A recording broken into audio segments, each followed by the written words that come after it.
Hey everybody, it's Michael Shermer, and it's time for another episode of the Michael Shermer Show, brought to you by, as usual, the Skeptic Society. We are a 501c3 nonprofit science education and research organization. If you want to give us a donation, a little support for the podcast, the magazine, and all our media work, go to skeptic.com/donate. You can also get the magazine. Oh, here's the latest issue on culture wars. Look at that, a print magazine, 4-color throughout, available at fine bookstores everywhere in North America. How about that? Still in print, going all the way back decades. Look at this early issue we did on climate change Q&A.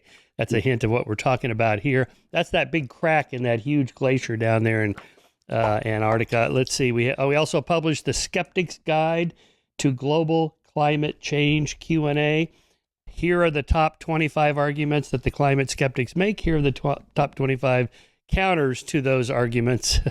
And I bring this all up because my guest today is David Lipsky. Here's his new book, The Parrot and the Igloo, Climate and the Science of Denial, or you might just call it denial. What's going on there? David is the contributing editor at Rolling Stone. His fiction and nonfiction have appeared in The New Yorker, Harper's, The Best American Short Stories, The Best American Magazine Writing, The New York Times, The New York Times Book Review, and many others.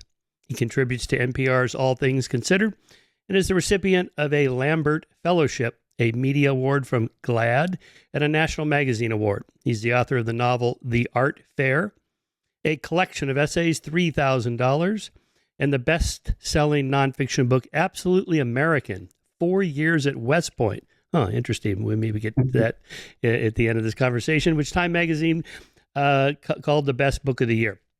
His book, here's the new one, The Parrot and the Igloo, Climate and the Science of Denial. It's just out in paperback from W.W. Norton. I got to tell you, David, this is one of the best books I've read on climate. Actually, you're just a great writer. I mean, it's astonishing because you're a journalist and a professional writer, and most of the books I have are by academics. They're fine. Some of them are actually exceptional, but they don't have the style of writing that you have. So let's just start there just for fun. You know, how did you become such a good writer? William Faulkner has great advice about that, which is he went to they had a hard time getting him. It's his alma mater, U Mississippi. He goes down and they imagine there'll be some very complicated advice. Like, for example, Saul Bellow, before he would write every morning, he would play a Mozart opera because he thought Mozart was as far as we'd gone as people. That was the best thing we had done. So if he wanted to do his best, something in his brain would mirroristically respond. But Faulkner just told the class, it took 4 seconds, read everything. So reading. Yeah. But thank you for saying so. Yeah. Yeah. Well, particularly writers that you appreciate and that are good writers themselves. I'm not sure what the process is. That's how I do it. I could not possibly teach writing. I have no idea how I do what I do. I just inculcate the vocabulary, the sentence structure, the style of writing of people I like, and then I develop it into my own style. And I'm not sure how that happens other than just osmosis over time. You've awakened the writing teacher in me.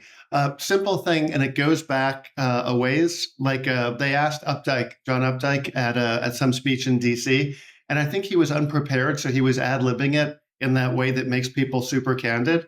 And he just said, imitate the people you like. And the kids, it was like a lot of like Truman Fellowship type people, you know, real sort of heavy trying kids. And they said, really? He said, yeah, you're afraid you're going to get caught, but your own material is going to be so different. Nobody will make the connection but you. But that goes back like when Joan Didion was deciding to learn to be a writer, she thought, who's the best writer I've read? She came up with Hemingway. And so what she did was she just wrote out her favorite stories just to feel what he was feeling when he was deciding to end a sentence or begin a scene.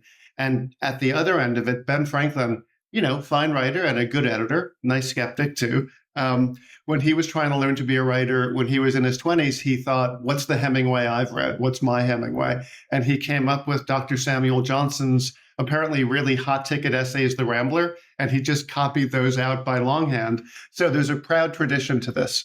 Yeah. Yeah, for me as a science writer, I look back at, say, Lewis Thomas, and, you know, Carl Sagan, of course, Stephen Jay Gould, great essayists, and today, you know, Richard Dawkins, Tracy Steven Kidder. Pinker. Yeah. I mean, there's just, you know, I just absorb all those. And, yeah, my God, Pinker is great. Yeah, Although he's so good.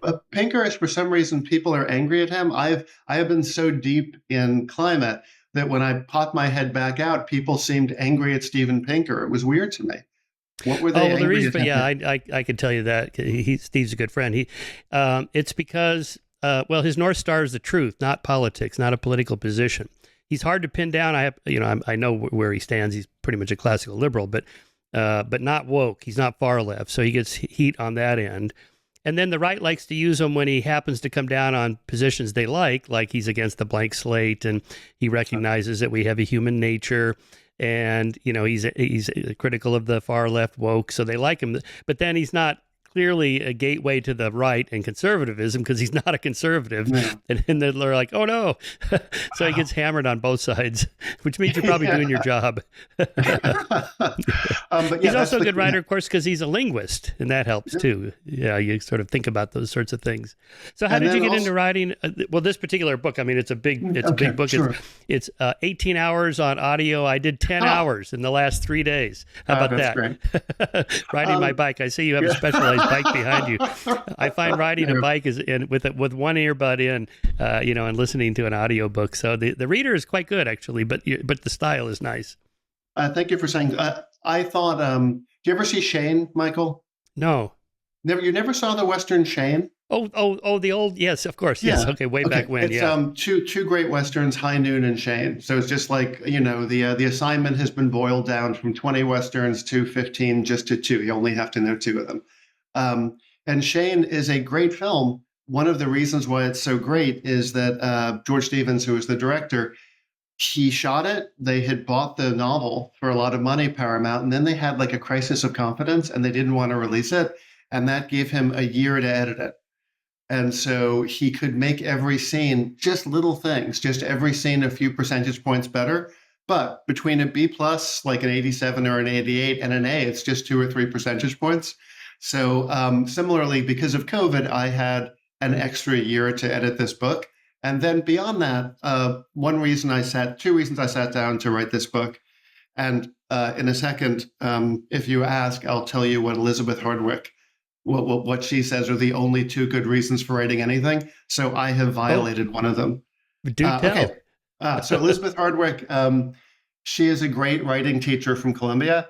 And she said the only 2 good reasons are money and revenge. And if you remember that thing from the 70s and 80s that living well is the best revenge, maybe just revenge is the only motivation. I was shocked by 2 things. First, no one I knew anything about climate change, and that meant they could be lied to by people from all political spectrums who wanted them to believe or think a certain way, and then wanted them to repeat certain arguments. Just it was the idea of memes, you could say, was sort of pioneered by the devil's own Frank Luntz. And so there were people who might be walking around with an idea that was written by somebody else and might be repeating it. And I thought that if there was a book that told exactly how we got into this situation, no one could do that anymore. Now, you might want to argue a position that was different than the official positions on this, but you couldn't be lied to in the same way. And most of the books on this topic weren't. There were a couple that were great. Elizabeth Colbert's book is great. Naomi Oreskes and Eric Conway's book. Those 2 books are great, but most of them are hard to read. And so I thought one thing I could do, sort of anti-revenge, is to try to write something that'd be fun. That'd be fun the way Shane is fun. And then we get to the revenge topic. The revenge topic is I was doing research for something totally different, and I came upon the news stories, and these weren't in like the Journal of Applied Meteorology. They were in the mainstream press, and we knew what we needed to know about this in the 70s and even in the 50s, and that shocked me and upset me about who we are. And I thought that was hard news worth bringing, and so that was the revenge bit. It's like 1956, our first great climatologist, Roger Revelle. He has buildings named after him in the University of California system. Totally mainstream figure. Helped start the Bureau of Ships during World War II, worked for the Office of Naval Intelligence. And in 1956, he realized that climate, I don't want to use Frank Luntz's word, global warming was going to happen not 2 or 3 centuries from now, but it was going to happen in a couple of decades. And he said that in 1956, he said, in 50 years or so, this could have a violent effect on our climate. He didn't say it in the Journal of Applied Meteorology. He didn't say it in EOS. He said it in Time magazine. And the headline wasn't subtle either. The headline was One Big Greenhouse. And we didn't do anything. And so my revenge was saying, how did this happen? Yeah, well, very nice. Let me give you readers or listeners a sample of this, of your writing style and also the subject. Science climbs like a video game. Clearing one rack doesn't mean rest. It cuts the path for a whole new set of problems. 2 big answers have been graded and posted. Did carbon dioxide trap heat? Yes. Could you rely on the oceans? No. Ravel understood the next and most important question needed to be asked and answered. His estimate was about half of all new CO2 was pooling in the atmosphere. If he was right, this would be measurable and growing every year. Down the road from Scripps, there was the Caltech postgraduate named Charles David Keeling. By the way, up here in Pasadena, we say it's up the road from San Diego. Anyway, this name makes him sound like a newspaper magnate. That's just such a great line. Charles David Keeling, yes. William Randolph Hearst. In the Midwestern style, he preferred to be called Dave. He used the word darn. It's like something out of Fargo. A problem came up, he'd do a head shake and say, darn. Keeling's big ambition was to work outdoors. He had oversized ears, a crew cut, friendly eyes, and a suit he looked like he'd been sent to body jail. He'd been taking a bet from his department chair to measure carbon dioxide. That became a job. And as long as he was measuring, he could avoid labs, indoor lamps, mimeographs. Instead, wind, the sun in his hands. He was a geologist, but he was more like whatever the land-locked version of an oceanographer would be. Anyway, this goes on like that. It's just great. So I think a lot of us think, this all started with Al Gore or something in the 90s. Really, you go back to the 1950s is where we started to become aware of this is a problem. When do you think it was clear that we should have known enough to say, you know what, this is obviously true with a small t, provisionally true, but true enough that we can offer our provisional assent? Yes, it's a fact. Now we should do something about it. Was it like in the 60s or 70s by then? There's actually, you can pick a year. I would say from 79. And there's a great writer named Nathaniel Rich, and he did a piece about this. And it's one of those nice things. Media, I'm sure you and I share some of the same reservations about some of the things that have been covered by media over the last 10, 20, 30 years. It'd be interesting to try to figure out when the media got odd. One of the weird things, are you a Bond fan at all? Oh, yeah.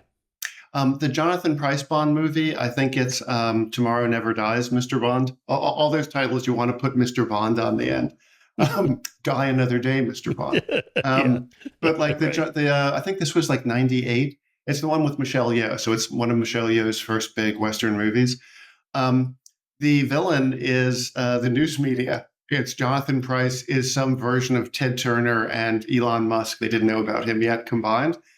And weirdly, since that period, the media has sort of spectacularly gotten a number of stories wrong. This story is a story that is Hall of Fame, wonderful reporting from the media, basic mainstream media, all the way down the line. So late 70s. So Time magazine has Roger Revelle saying One Big Greenhouse in May of 1956. And the 50s are a period when everybody gets very interested in this topic.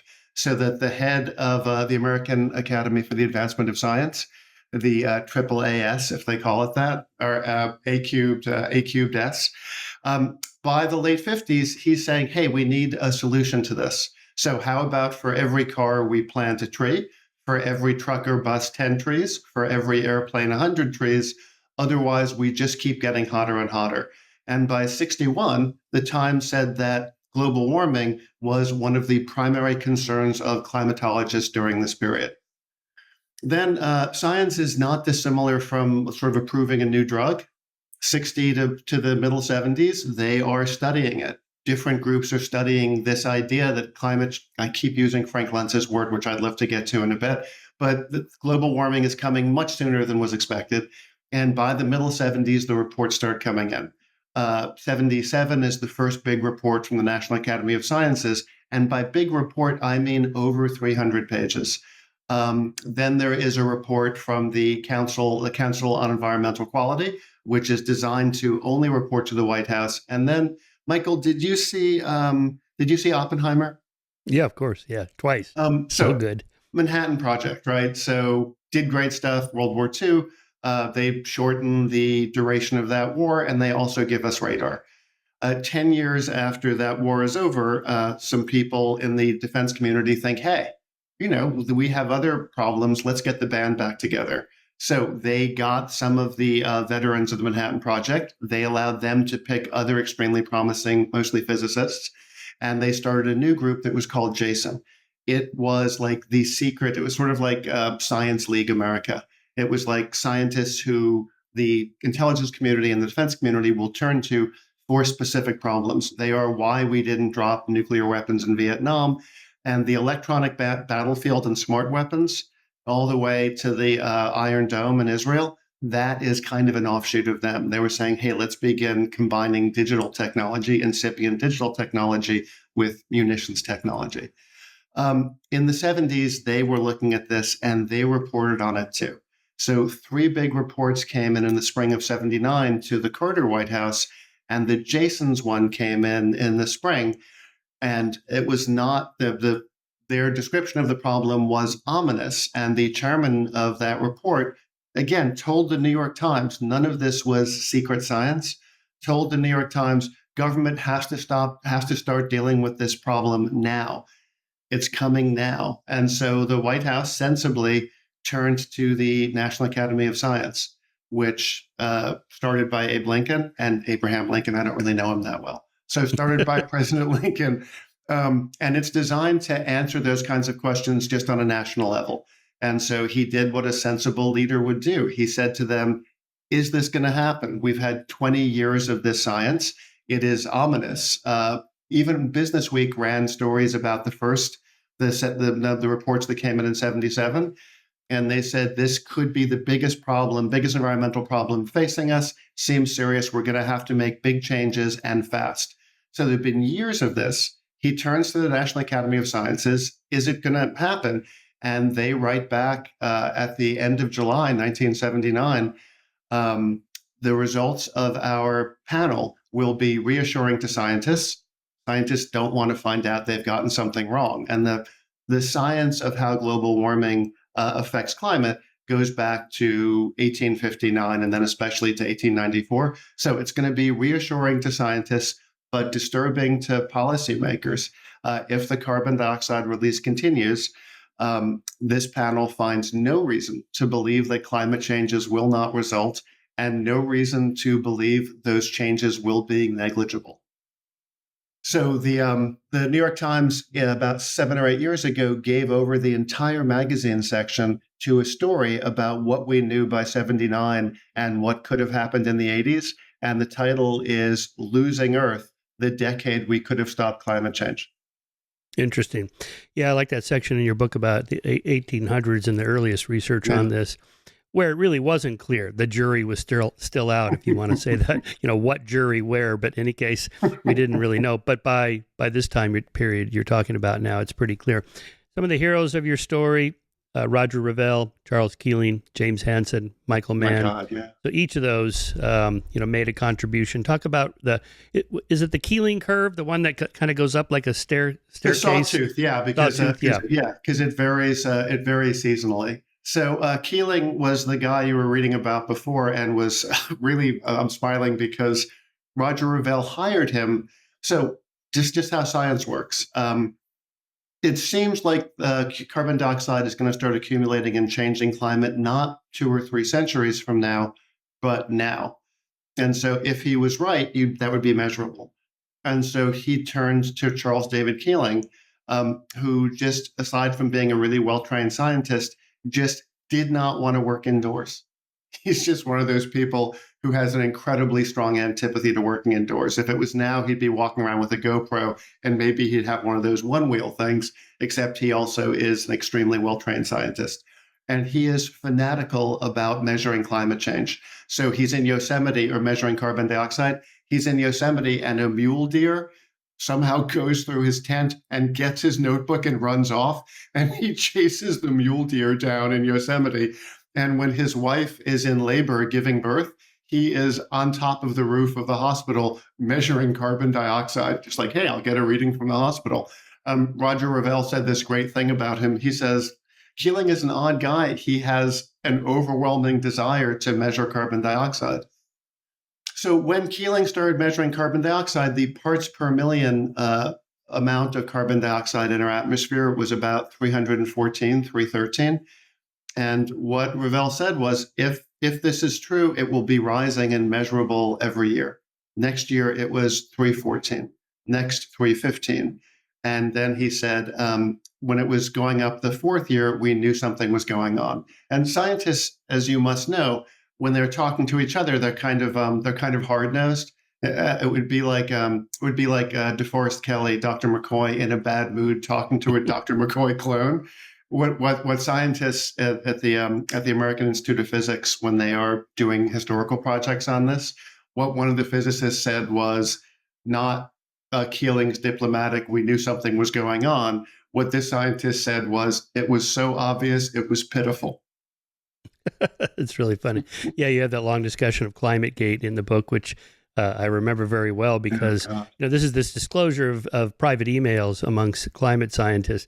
But really, the first thing I thought of is, oh my God, if people got my emails with Richard Dawkins talking about creationists, oh boy, it would look pretty bad. This bullshit stuff and these motherfuckers. it just goes on. It's pretty nasty. But I think everybody talks like that privately, right? I mean, of come course. on. Did you ever see? Sorry, that one of the ways I know the world is through movies. Obviously, did you ever see Forrest Gump? Yeah, of course. Yeah.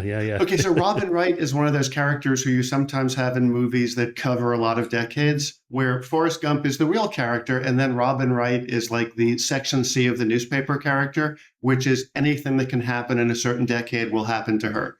So parts in the 60s, she becomes a hippie protester. In the 70s, she's a disaffected cokehead partier. And then in the 80s, she has HIV. And so once you know that thing in long-term movies, you kind of smile about it. But that is what happened to this issue. Like the issue of global warming, every particular odd thing that could happen in a decade, like in the 70s and in the 80s, two of the main denial scientists, the first time they ever appeared in a magazine story together was trying to make the biggest cult in the world look acceptable. And then, by our century, by 2009, they had one of the great early email scandals. Like Hillary Clinton had an email scandal early on, or after rather, and Sony Pictures had a giant email scandal. Remember, North Korea went through all of their stuff, went through their draft folder as well as their sent folder. And the email thing happened to the scientists before we were used to it. Yeah.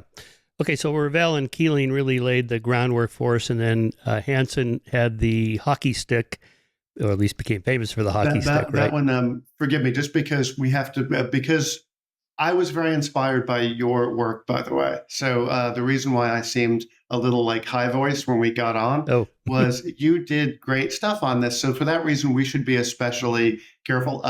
It's not. It's Michael Mann was the hockey stick guy. Oh yeah, that's right. Hansen, Hansen did. Hansen is is an even bigger. If Michael Mann is Saturn, then Hansen is Jupiter. He is the biggest climate scientist of our era.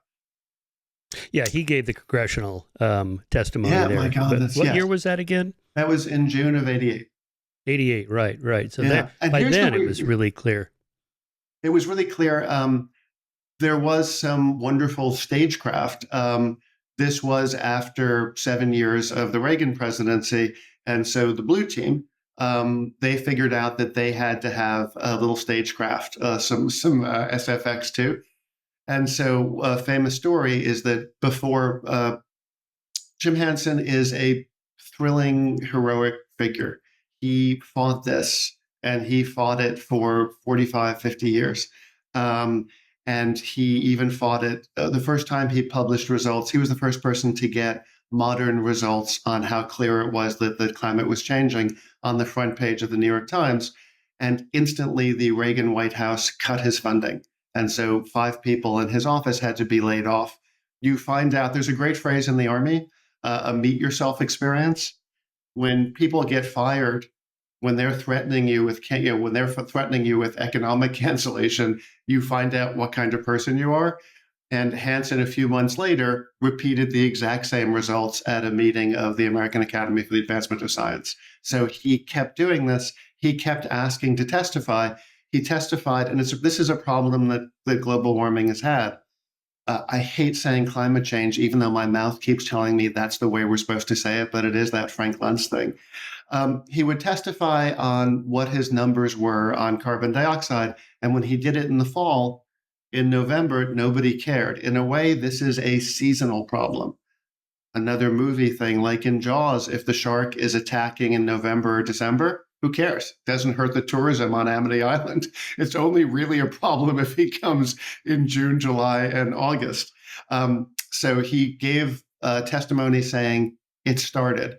In November, no press attention. And so he asked for another shot. He went to a Colorado senator and said, let's do it in the summer when it's hot. And then the story from both the senator and from people who were involved with this is that the senator had his aides go into Dirksen 357. That's the hearing room. I have the last digit wrong. And they had them overnight open the windows so that the air conditioner wouldn't work. And then they had also picked what was traditionally the hottest day in DC.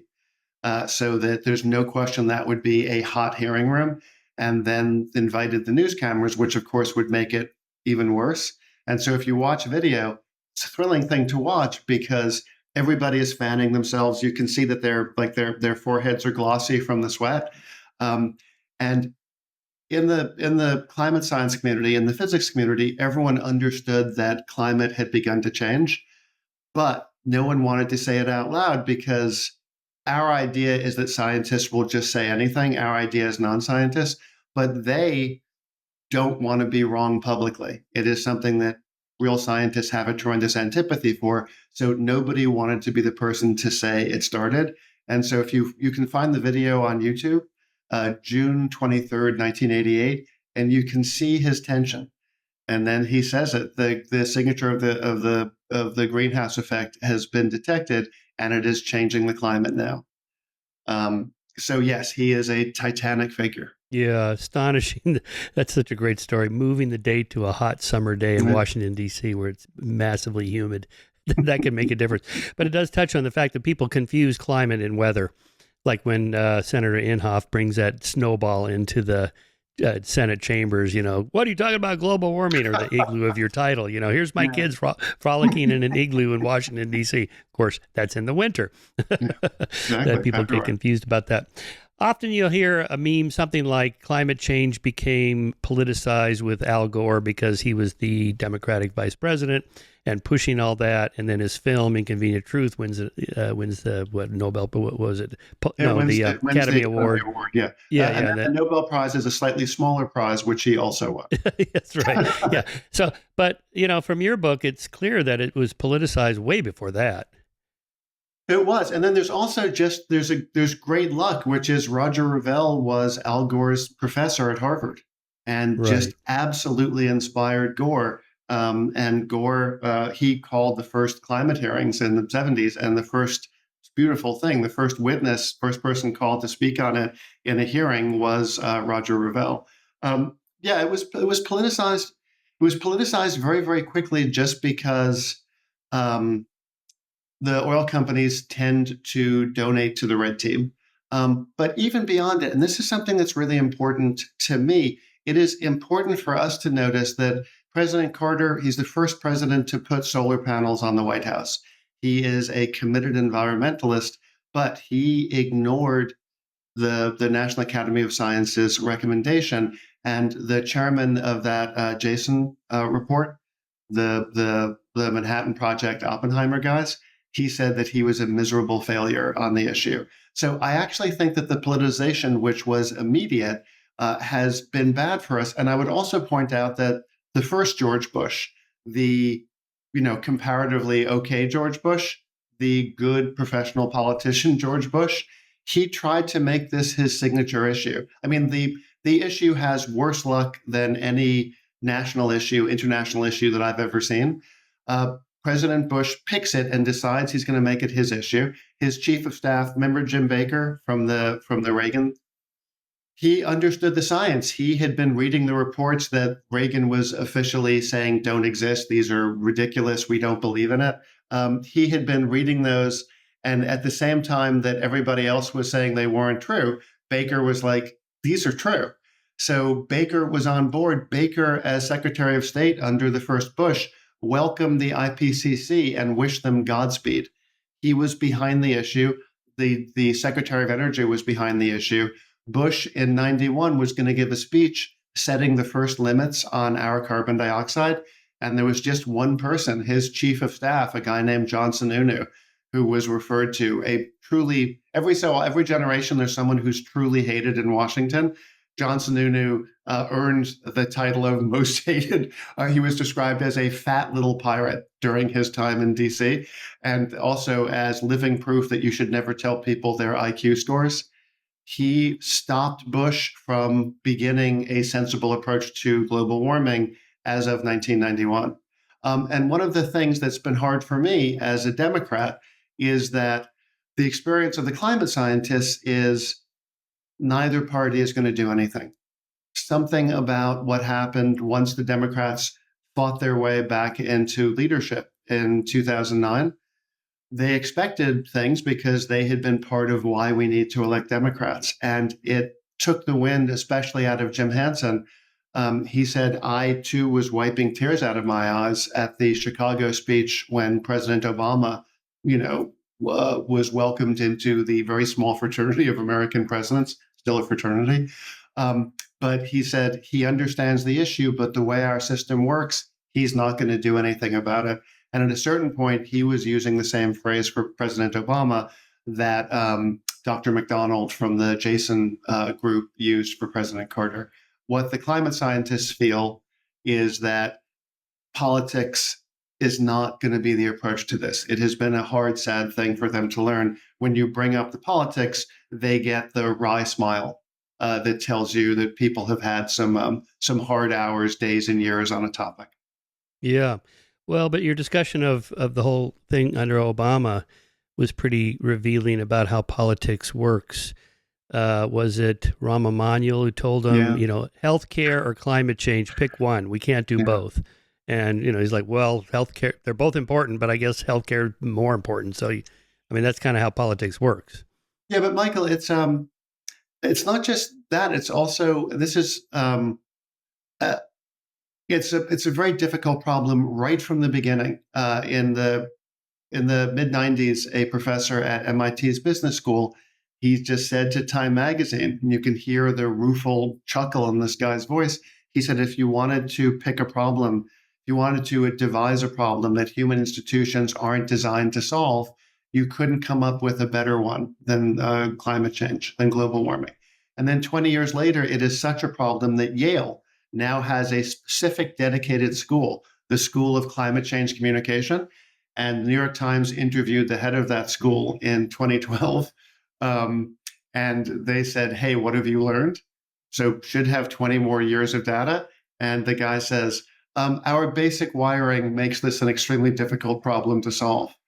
So that even there is stasis on what you learn about it. Basic thing about politics is you get elected by promising people that you will add things to their lives. No one gets elected by saying you will take things away from them. And so that's why this, if you are Rahm Emanuel, and he is part of the way to being a John Sununu figure during the period that he was powerful in DC.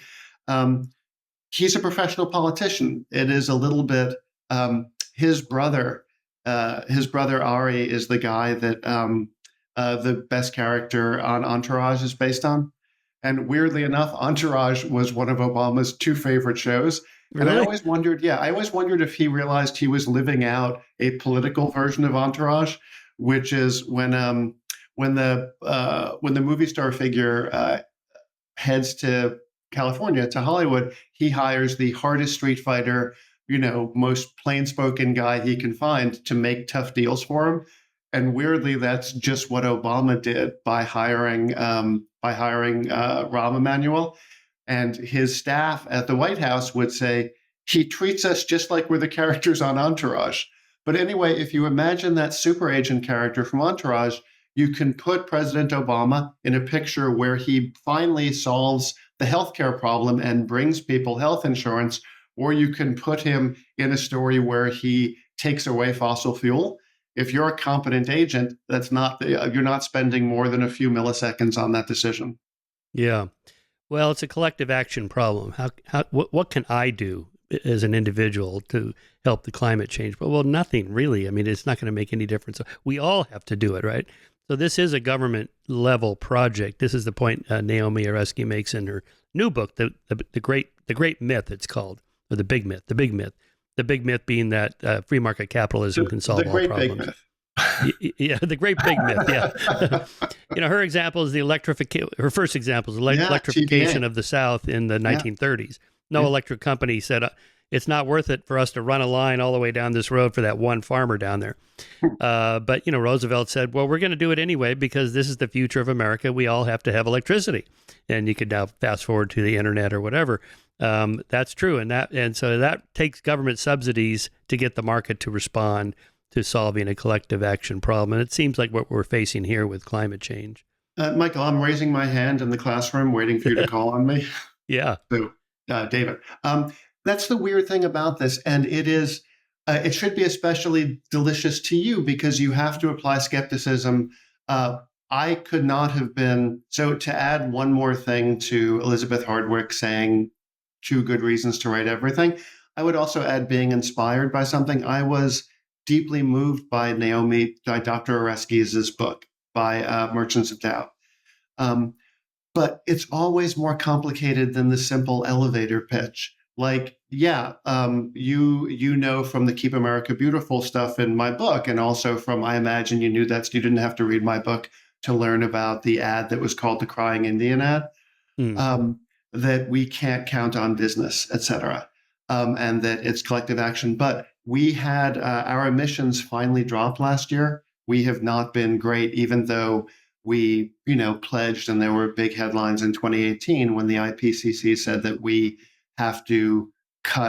the world has to cut its emissions, I think 45% by 2030, or it's going to be sweatier and more awful, and we're going to need to wear 2 undershirts, and we're going to have serious agricultural problems. And beyond that, we don't know. There's a mystery level where you just don't know what's going to be done. However, our emissions went down last year, and the reason they went down was not people being abstemious, and it's not because of investment in green technology. It went down because of fracking.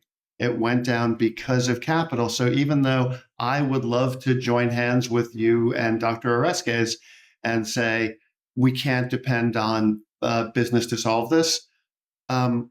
Climate change, I just use Frank words. F you, Frank Luntz, there's your word. And I would love to talk about that. Maybe you better explain that. You've mentioned that several times. Explain that to our listeners. Who is Frank Luntz and what happened there with that word?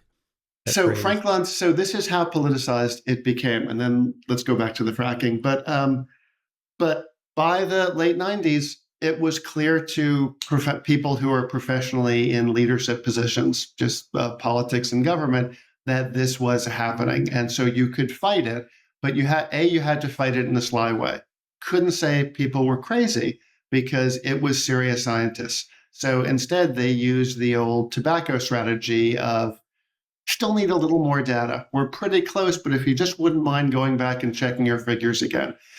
The other strategy is how you present it to somebody. So Frank Luntz is an unbelievably influential pollster and a kind of evil genius, but a genius. He is famous. Do you remember the thing he's famous for? What brought him from AAA into the majors with the Republican Party? I forget. As Americans, we've always thought the same anxiety and bit of antagonism that is expressed with the phrase Nepo babies. We don't really like it. We would love to inherit money from our own families, but we don't especially like it we are envious. It makes us lick our lips when we see the money. But we aren't terribly happy when people inherit huge sums of cash from their grandparents, parents, et cetera. And so we always had a thing called the estate tax, where it would be taxed above 50% inherited wealth. Republicans wanted to lower that because just how our system works. It is, the reverse of garbage in, garbage out, money in, money out. So people who have a lot of money tend to give money to the Red Party. They wanted that law changed. The Republicans turned to Frank Luntz, and he said, well, I've tested it on my focus groups. And if you say estate tax, Americans think there should be reasonable tax on estates.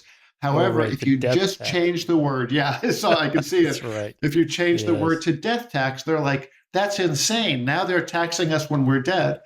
And so that is one of his signal achievements. It's like if you were brought into the World Series and you pitched a no-hitter in Game 6. Like, wow, this guy's great. So they brought him the problem of the environment and global warming.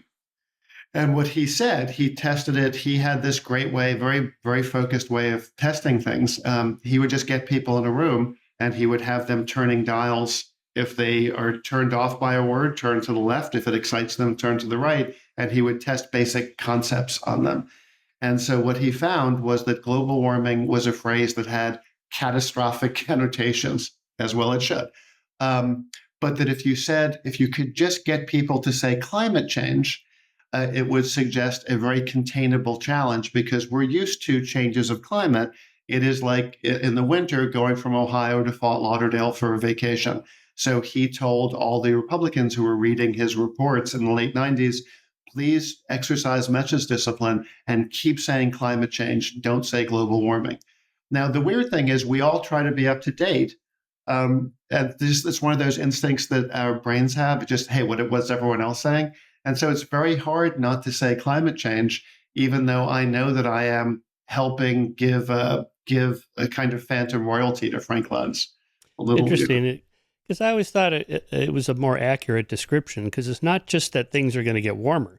It's that everything is going to become more exaggerated. The storms are worse, the fires are worse, the ups and downs and the swings are wider and worse. That's change, not just warming.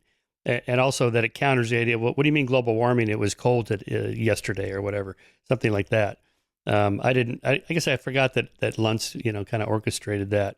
Interesting. It may be just instinctive behavior on my part, just to not want the manufactured idea of knocking around in my head. But when the scientists talk about it, what they're afraid is if we heat up beyond like 3 or 4 degrees Celsius. This is Dr. Steve Cho, who was Secretary of Energy under Obama, first Nobel laureate to be in a cabinet. He just says you can kind of maybe adapt. And this is what deadlines like that 2030 deadline mean. It's not that there's going to be a big Roland Emmerich tidal wave from the movie 2012. It's just that it will become so much hotter than it is now. And it is matters of 1 or 2 degrees that the phrase Dr. Cho used is that's really non-adaptable bad. So the warming does lead to unforeseen follow-on effects. But the thing that they're anxious about is that we are designed to live in an average temperature of like 59 or 60 degrees. That's the annual average. Above that, you don't know what's going to happen, but you begin to see things like we are melting more ice because it's warmer. And then that begins to thaw the permafrost, which releases more methane, which is an even more impressive heat capturer than carbon dioxide. So yes, it does lead to climate change, but what they are anxious about is global warming. And also, I am anxious about Frank Luntz. Yeah.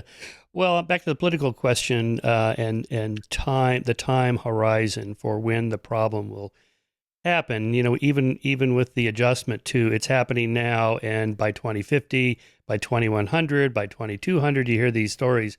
Healthcare, by contrast with Obama facing a choice there, it affects me like tomorrow. What am I going to pay for drugs tomorrow at the pharmacy? And how much is my knee replacement going to cost me next month? That's it. I guess from a political perspective, voters are thinking, well, tomorrow is more important than in 2050. I might not even be around. I think that's exactly what the professor at the MIT Business School and the guy at the Yale School of Climate Communications, that's what they meant. It is a problem that we are almost designed not to deal with. Yeah. It is there was a great moment. I was watching video of the Clinton Global Initiative. Do you remember when he would have those, like the mini Davoses, the Clinton family promoting Davoses that he would have in New York every year? And on the stage, they brought together head of Timberland, the sustainability officer from Walmart, and then a scientist from the Nature Conservancy. And Walmart, and this has been a hard thing, if you're wired to notice the parts of our national pageant that are flagrantly untrue, Walmart had adopted sustainability in the early part of the first decade of our century because they were being hammered appropriately on supply chains in China, terrible healthcare, and extremely low wages. And it's always funny, CEOs, it's like someone gives them truth serum or they're on like that polygraph from Meet the Parents. They are always weirdly honest with reporters. And so the head of the head of Walmart was talking to a business reporter from the Times, and they said, "Why are you talking about sustainability?" And he said, "Well, we couldn't really change on those other issues, and we have more flexibility on this issue of making things sustainable. Can't really change the wages or the healthcare, but we can change that." So they named a vice president of sustainability, and they made a big point of the fact that even his business card was 2/3 regular size and 100% recycled cardboard. And so That's he's funny. up there on stage with the guy from the head of Timberland and the Nature Conservancy guy who keeps getting that wry sort of wicked smile of somebody who's holding their tongue but wants to shortly stop holding their tongue. And the guy from Walmart keeps talking about how we're making life worse for our grandchildren. And we have to do something about this for our grandchildren. And finally, the scientist from the Nature Conservancy says, "You know what? Here's what I've learned from the past decade or two. I think we don't care about our grandchildren that much. Like, I think most of us haven't met them. We don't really know them. And we are really concerned. What I can see is that what we're concerned with is what it's like for us today. So I wish people would stop talking about the grandchildren." And it's a wild video. The Clinton Global Initiative eventually took it down, but the Walmart guy bursts into tears. But yeah, it's just what you're saying. Healthcare is now, and this problem is a little bit like the federal deficit. We continue to Right. borrow good weather from the future. Yeah. Okay, the heroes of your story: Roger Revelle, Charles Keeling, James Hansen, Michael Mann. The Dr. Evils of your story are S. Fred Singer, Fred Seitz, Jim Tosey, and Lord Christopher Monken, and Patrick Michaels. All right, I'll let you pick whoever you want to start there. But maybe just say, what is the connection with these guys and climate denial and tobacco cigarette smoking and lung cancer denial? Because there is a connection there, and it's just bizarre that they would be sometimes not only the same arguments, but the same people. Same personnel. It goes back a long way. What people found when they had a product that was a little sketchy, and this is such a clear thing that even Reverend Moon from the Moonies, what he said is we need to get scientists. And what Frank Luntz said, didn't know he was repeating Reverend Moon's research. What he said is just people are willing to trust scientists.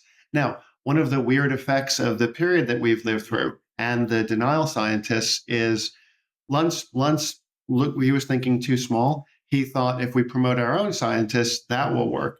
What actually turned out to happen is now scientists in general don't seem that trustworthy. Because if you get used to a bunch of scientists who are lying and who are kind of saying it for money, then in general, the whole field looks a little bad. But even by the 20s and 30s, cigarette industry says, "Hey, please start smoking our cigarettes. They are good for dieting." So that, and they're reaching out to women, untapped market. Women weren't supposed to smoke in public. And, corporations want the lucre. So they're aiming the advertising at women, and they're saying, reach for a candy instead of a sweet. And so the candy industry hires the head of the food safety commissioner, former food safety commissioner from Chicago. And he says, no, candy is part of a good balanced diet. And so I think the tobacco companies noticed that. And so by the 40s and 50s, when they understood that their product was connected causally to lung cancer, and they decided to fight it. Weirdly enough, the scientists who first brought the connection between tobacco and lung cancer to national attention, also in Time magazine as it happened. Again, media has been great on this issue. They didn't think it was going to lead to people not smoking. They thought they were telling people about a product safety issue, and they expected the cigarette companies just to figure out some way to make tobacco less dangerous. Instead, tobacco ran the numbers and said, we're going to bury those guys. And so what they did was they hired the Frank Luntz of his period, a man named John Hill, who started the great PR, public affairs, public relations firm Hill and Knowlton.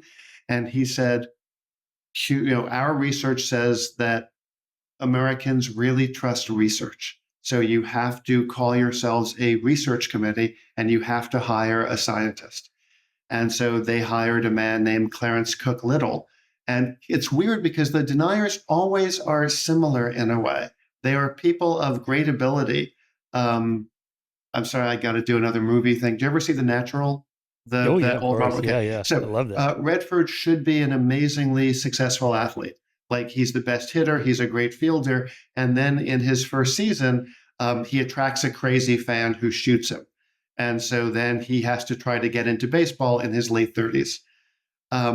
That's the weird model of the denier scientists. They're people who really well trained, right? They went to some of the best schools, and then it just didn't go right. And so they no longer have a stake in whatever the official opinion is, and the way they can both make money and also bring attention to themselves is by disagreeing with whatever the contemporary idea is. And in a way, you can almost see the life-loving part of it. If the contemporary idea is tobacco is bad, right? The contemporary science idea, that's the same science community that says you, Clarence Cook Little, you also aren't that important. So in a weird way, it's vaguely life-loving to say, I disagree with you on both grounds. Although what Clarence Little said, and it was fun to write about in the book, when friends of his said, you are taking a public stand on something that we understand well, and it's going to have a bad effect on you. He said, well, there are two things. I need more money, and I want to go to New York City as often as possible. And those are two conditions that are often encountered together. If you're in New York, you often need more cash. So those were the first reasons basically given by the first really high-profile denial scientist. Tobacco kept needing people like that. Every generation, they would need a new crop of scientists, and it was a certain kind of scientist who was willing to do this. What they said, aside from scientists like Clarence Little and S. Fred Singer, is the most famous. A friend of mine thinks there should be an opera for Clarence Cook, for S. Fred Singer. But there's the tobacco, and again, the people who do this, they're so devious. They're sort of like if you combined Frank Luntz with Darth Vader. Like, they're incredibly effective and they're extremely wily. What they said are, we want people who are either near the end of their careers or also who do not have many colleagues, right? Because that way there's nobody who's going to say, why are you doing this? And also, if you are retiring, you don't have to worry about what's going to happen to your reputation. And so the people they got Fred Seitz, who was a former head of the National Academy of Science, one of the most spectacular gets in history. And then they would get people like S. Fred Singer, who angry about the mainstream and also could do with a little bit of extra money. And so they trained them in how to be spokespeople and also trained them in how to disagree with the absolutely dependable trend of science in a way that didn't make you or the company look too bad. Not to say it's not happening, but just to keep saying we need a little more data. So then there's a great, do you remember Steve Malloy from the Junk Science website? Yep. He was talking to Popular Science, which is a smaller magazine. So I guess he was even more truthful than you would normally be. And they said, how many of you are there? And he said, truthfully, there's not that many of us. There's no more than 24 of us. And then what he also said, or what Popular Science summarized, is simple thing, that Malloy moved into climate denial when the money from tobacco began to dry up. Yeah. Yeah, I've noticed this too as a trend just on the climate subject. You'd see some TV show where they have two guests on, one a climate scientist.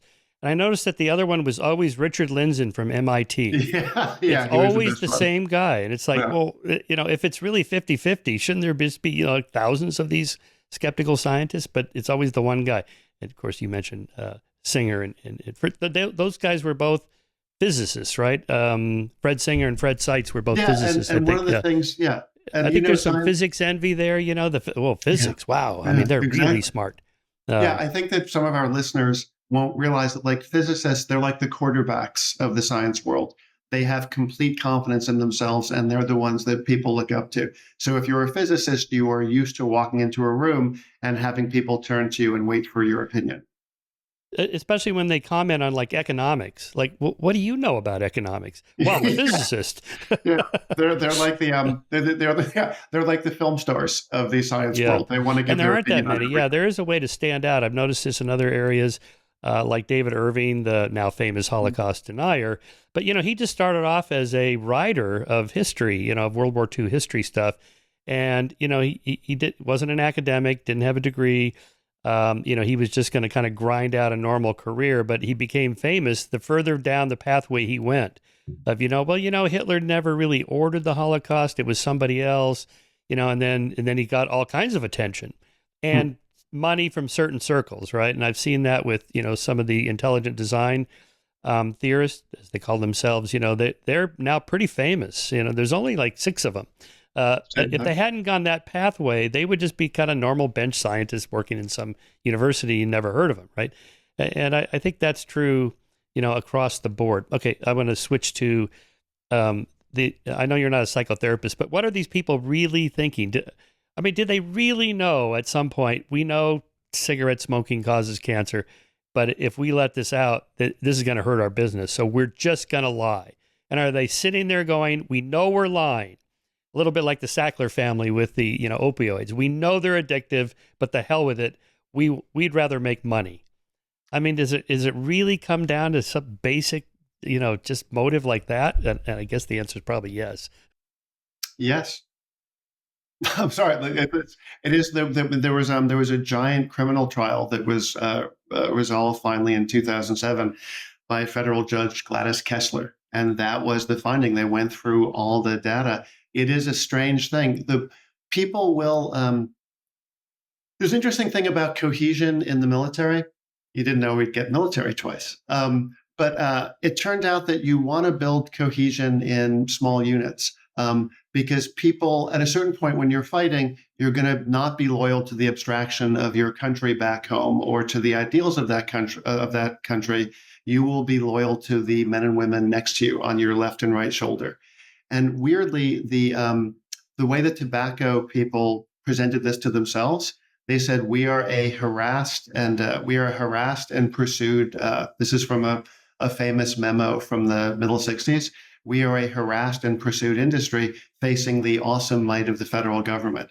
So they saw themselves as A, underdogs, and B, they felt they were protecting each other. One of the weird figures writing about in the tobacco section of the denier part of the book, one of the people who wrote the strategy, and the strategy for such a wild story, the strategy for tobacco was to make Americans not trust the EPA.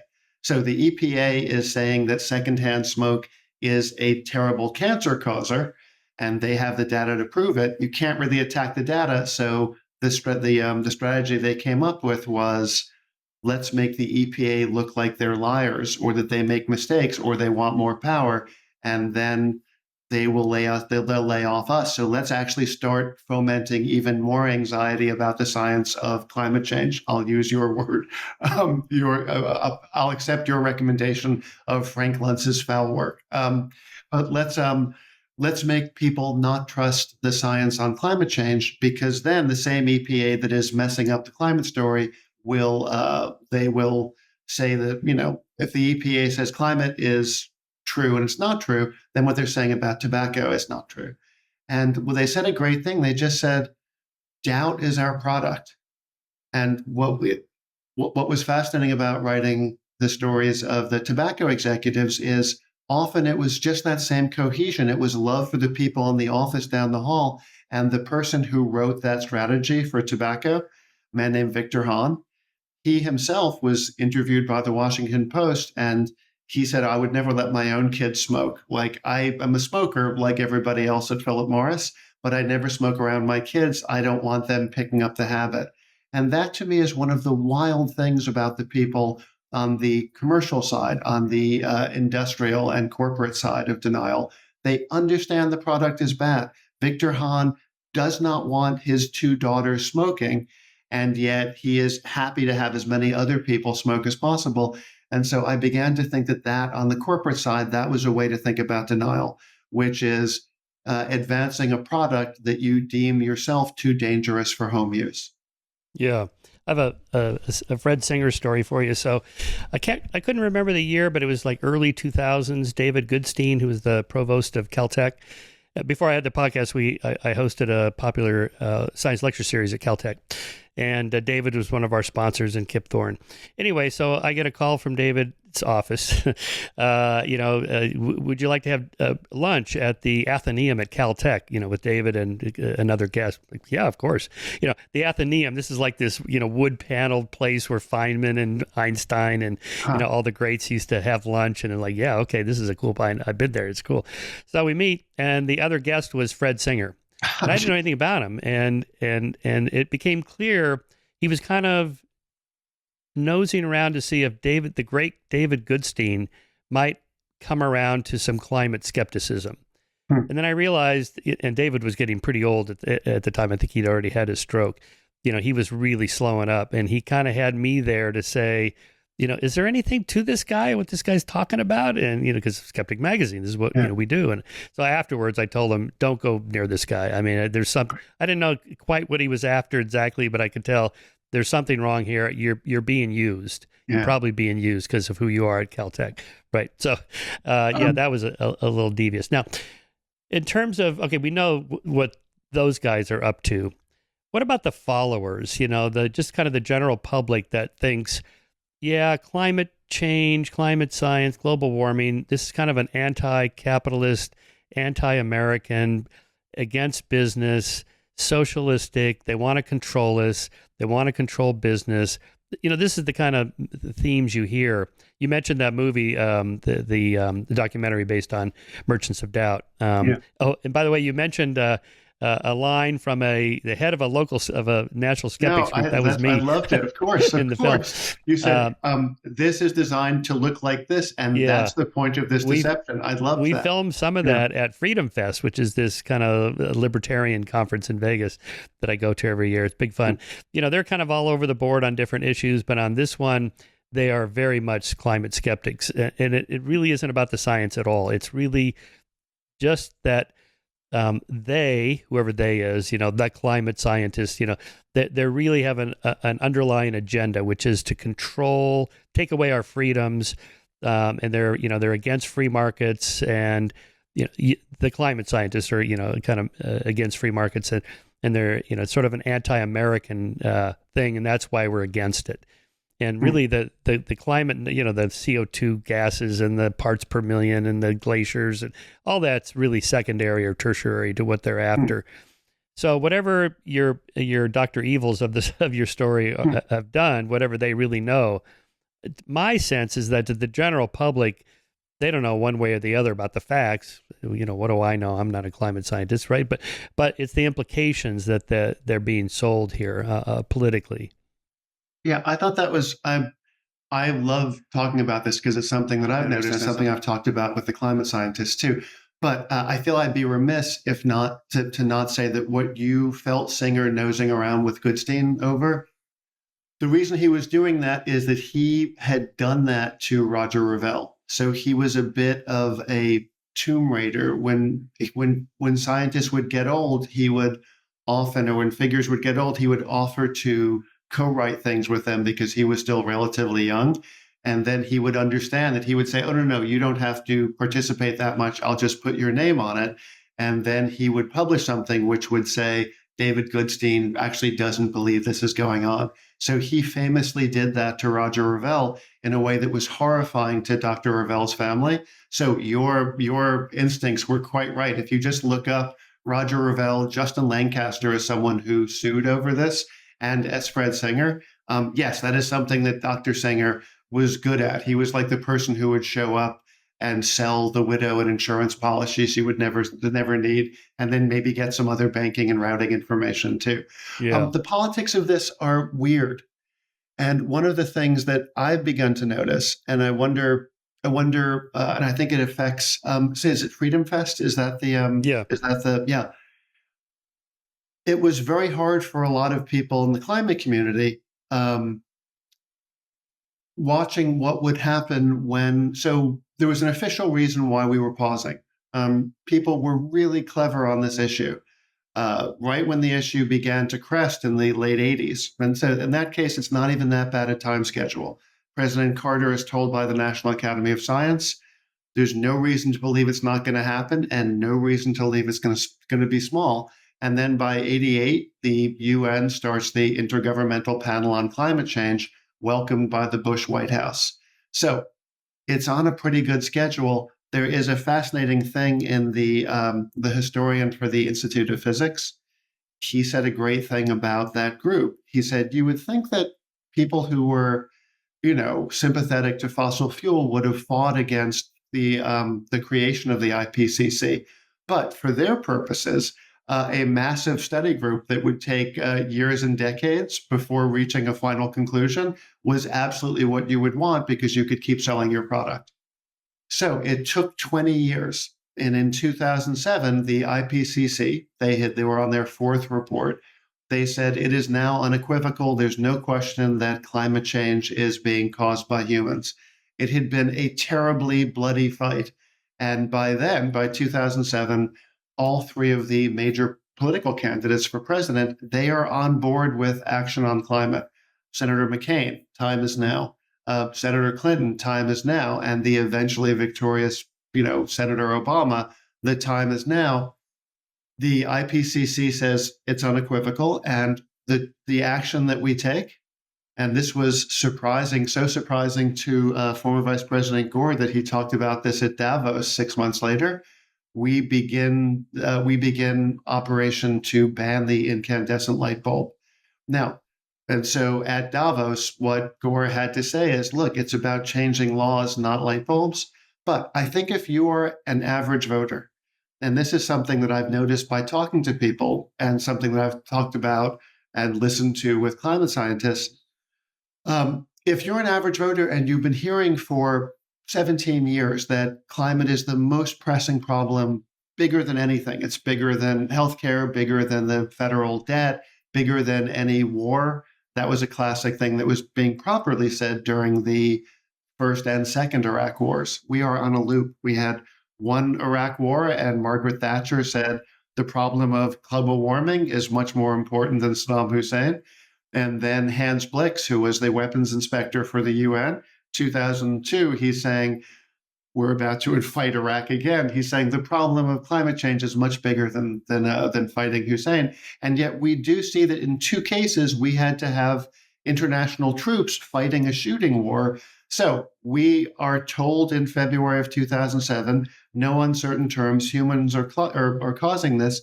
And the action that we take is banning a light bulb unsuccessfully. We are still not entirely done with incandescent bulbs. Now, how do you explain to people at Freedom Fest it is a serious issue if that's the kind of action being taken?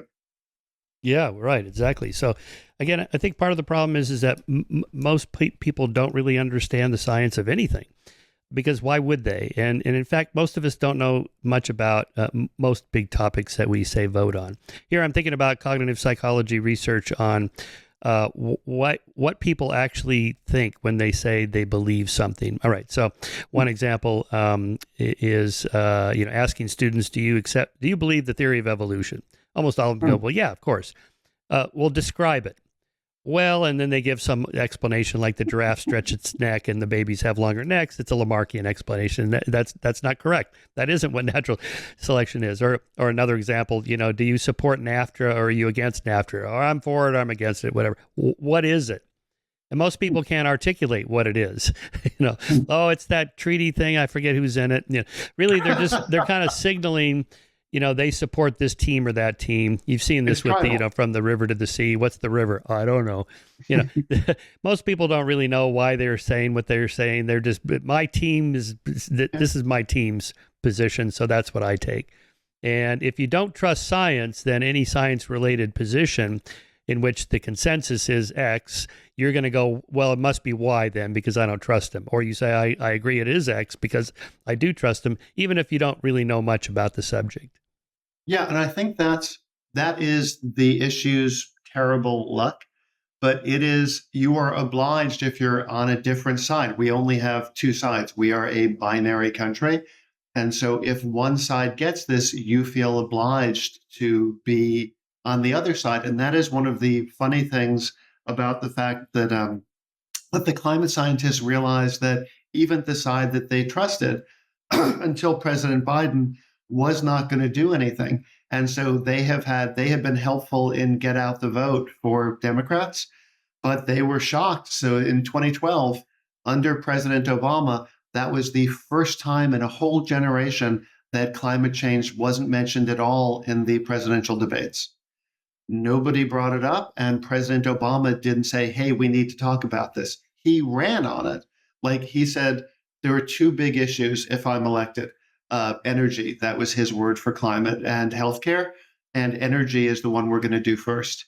And then 4 years later, once he's told by professional politicians that this doesn't get you any votes, he doesn't even mention it in the debates, and nobody asks. So that is a weird thing. If you are, let's say you're trying to be a non-aligned person, just being smart about the direction you want the country to go in, what you have noticed is it has become another GOTV thing that side isn't doing anything about either. And so that is not the right way to approach this. It would be wonderful if people could say, you know what, until very recently, neither side has been effective. It has been something that one side has used organizationally, but in fact, they haven't done better than your guys. In fact, the first President Bush wanted to act on this. And I think if we could get it away from the tribal mindset, that would be way more effective. It is awful that it has fallen into the binary. I would add one more thing to it, which is when an issue hangs around for a long time, it's sort of like an actor who's been around for a while. It's not going to be exciting anymore. You know the kind of parts they're going to play. You know you're supposed to act. Oh, yeah, John Wayne has a new movie coming out. There's Joe Pesci playing a mafia guy. Exactly. And there's a weird thing, which is that when you also notice, so when COVID happened, people were saying it was going to be serious, and it happened very quickly. So that by February and March, we were seeing it in Italy. It had left China. Italy was being devastated.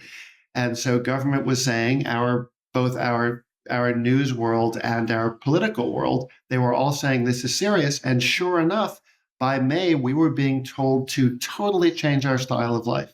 So now, there have been a lot of questions about what was right and what was wrong to do in that. There have been a lot of noble lies that were told. That were done with good intentions that then end up diminishing people's faith, et cetera. But what people saw was life changed. They said it was life-changing, and life changed. And I think it's hard for people, and especially for people who have a tribal reason to discount climate. It's hard if they hear for 20 or 30 years that this is the number one issue facing the world.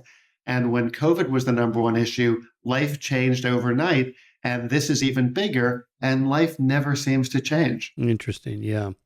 Yeah. Okay. I don't want to miss talking about my favorite character in your book, Lord Christopher Monckton. You actually went and met this guy. This is the guy that was taking out full page ads to challenge Al Gore to debate. Al Gore, yeah. Like come box with me in the oratory. Yeah. I mean, first time I saw that, is this some like world-class climate scientist? No. Tell us about this guy. Where did he get his money? And so is he really a lord? He's not really. He would claim It's like even his being a lord, he said that he's a viscount. Um, but he would say on his website, I'm Lord Monckton, a member of the House of Lords. And the Parliament would say he's not in the House of Lords. House of Lords is a voting body, and he is not a member of the House of Lords. And then they would tell him to not do it. And then he would say, okay, I won't say that. And then he would get excited when he was giving interviews. And then he would say, yeah, I'm a member of the House of Lords. And so finally, the Parliament had to post on their website, you must refrain to assert either by direct statement or by implication that you are a member of the House of Lords. You are not. And we are leaving this letter for anyone to check. If you state that claim again, we are leaving it to verify one more time that you are not. So he is Viscount Monckton. He's the political version of the story, tends to be the story of people who excitingly and excitedly deny something. He would have been promising in politics. He was part of Margaret Thatcher's policy group, a very small group of 3 or 4 promising political designers, basically.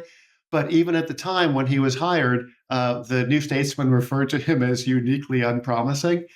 And Yes. he is the he kept claiming that he was Prime Minister Thatcher's closest advisor. And then people would repeat it. The newspapers, in this case, in dealing with the deniers, not that much time to fact check. And of course, in Margaret Thatcher's 916-page 2-volume memoir, his name is mentioned, of course, 0 times. That's really hilarious. But he is fired from the policy group. He then tries to he's the leader writer. He's the editorial writer for, I think, The Telegraph.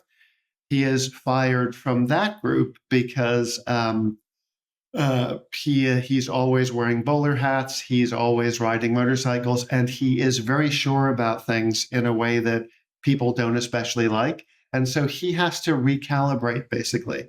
He has not succeeded in politics. He has not succeeded in media. And then he just has to figure out other ways to make money. He starts a shirt shop called Monckton's. And so then he's on the high street saying, we can make you a deal that the Oxford, the cotton cloth in these Oxfords is matched in the boxers, and they make a lovely set together. Then he starts his own consultancy firm.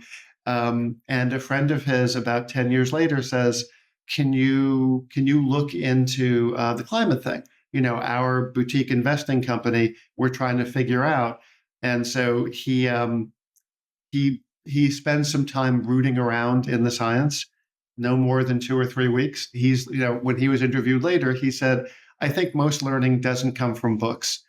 Not something that you want from someone with a classics degree who's talking about science. Here's what you write about him. As an example of what you were talking about earlier is these people bounce from one subject to the next. By 1986, he was out. Then Monckton became an editorial writer. There's only one way to stop AIDS, Monckton wrote in 1987. Every member of the population should be blood tested every month. And all of those found to be infected with the virus, even if only as carriers, should be isolated compulsorily, immediately, and permanently. I mean, if you want to get attention, that'll do it, right? I mean, it's like, right, with the hubris of these guys, it's like, now I'm a climate expert. It's like people on Twitter today, first they're, experts on Ukraine, then they're experts on the Middle East, and then they're experts on immigration. It's like... But there's a weird thing about Monckton. So the report that he wrote, he said nothing to it. There's nothing, you don't have to worry about it. And then, he went on to popularize Sudoku in London. So he's done valuable work in a number of realms. Yeah. And he also lost a huge amount of money trying to do a puzzle version of Rubik's Cube, like one of those lives that keeps being a mess. But this is the thing that life uniquely qualifies him for. He also has a very beautiful James Bond boss type voice. But the report that he writes for his friend gives it to one of the British newspapers, and they post it. And someone saying this isn't going to happen, that is the news we would all like. That is the best possible news. And there were like 150,000 hits in the first couple of hours. It broke the server. And so somebody saying the wonderful bedtime story that everyone would like, of course, they become a very popular babysitter. Like they are saying exactly what we want to hear before we go to sleep. And Moncton, weirdly enough, he was more honest when he was a full-time climatarian and a ridiculous figure. He is litigious, so I am waving a flag right now saying, please have your lawyers contact me. Please don't, by the way. But like he would show up at the UN the climate meetings, the Conference of the Parties, which is annual. And if it was in Doha, if it was in Qatar, he would show up leading camels. And then if he would see an empty desk in one of those big long desks with like headphones and microphones. Myanmar, the new name for Burma or the correct name for Burma, he saw that desk was unoccupied, so he slipped in and gave a 1-minute speech pretending to be from Myanmar, denouncing climate science. And so he was banned for life from all future UN climate science activities. But he also, at the same time, he said, look, the science probably is pointing in the direction that it's going to happen. We can't stop it. So it's better if we just sit back, relax, and enjoy the sunshine.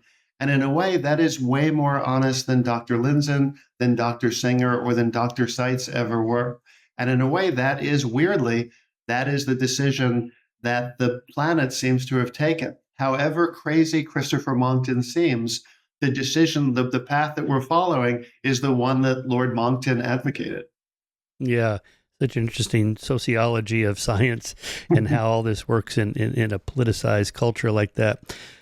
All right, let's just kind of reflect back now on the bigger picture here. Are you optimistic about the future? We're recording this on the day after Bill Gates announced he was going to give $1 billion to developing new nuclear technologies to get us up to speed on that. What are your thoughts on going forward here about solving the problem? I have a few thoughts. I love that you posted on X that you said, hey, I think you were talking about Bill Gates too. You were saying that how great it was that he was going nuclear. It is one of those things that the people that you work with at Freedom Fest that is an eyebrow raiser, and it is also an eyebrow raiser for climate scientists, which is scientists believe in science, and there has been a scientific solution to this problem the whole time, which is nuclear power is not carbon dioxide intensive. And Jim Hansen keeps writing editorials, Wall Street Journal, saying we should go nuclear. That would solve this problem. And if there is a solution and we aren't taking it, how do you explain to people at Freedom Fest that it is a serious issue? However, and this goes back to what Dr. Oreskes was saying too. Weirdly, although you once gave a blurb to that Barbara Ehrenreich book about how bad it is that we always want to have good solutions. I'm just a fan of yours, so I know weird things about is that the happiness book? Exactly, yeah, that we always have to find a silver lining to things. And her point is, sometimes you just have to say, if you're on Amity Island, it's bad to have a shark. There's nothing good about it. It'll bring in some really odd tourists who like seeing red parts of the ocean, but otherwise nothing good about this.